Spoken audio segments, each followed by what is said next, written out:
இன்றைக்கி வந்து ஒரு இன்சிடெண்ட் நடந்தது, ஷேர் பண்ணணும்னு நினைக்கிறேன். நானும் மம்மியும் கோவில் போயிருந்தோம். சாமி கும்பிட்டுட்டே இருக்கும்போது கும்பிட்டு முடிச்சுட்டு திடீர்னு மம்மி சீக்கிரமாக இங்கே வாங்க வாங்கன்னு கூட்டிகிட்டு போனாங்க. அந்த சுற்றுற இடத்துல கூட்டிகிட்டு போயிட்டு என்னம்மா அப்படின்னு கேட்டால், எதிர்க்க ஒரு பையன் போனாங்க பார்த்தியா?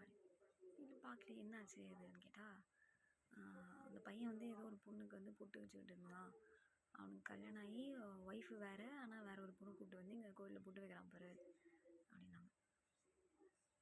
வா, அதுக்கு முன்னாடி இன்னொரு பொண்ணு கூட வேறு சுற்றிருந்தான். அந்த பொண்ணு படிச்சிருக்கு, நல்ல வேலை செய்யுது, ஆனால் பாரு இவன் எப்படி இருக்கான் பாரு. ஸோ யாரையுமே நம்பக்கூடாது, யார் எப்படி வேணாலும் மாறுவாங்க, நீ வந்து எப்பவுமே தனியாக நீக்க கற்றுக்கணும் அப்படின்னு சொன்னாங்க. அப்படியே இருந்தேன். ஆமாம் இல்லை, இதுக்கு எதுக்கு வாழ்க்கை எப்படி இருக்காங்க அப்படின்னு நினச்சிக்கிட்டு நான் அப்படியே அந்த இதை சுற்றி வந்தேன்.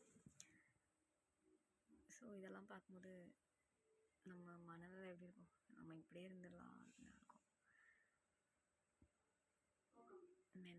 Some men are really can't stay with one woman, it seems.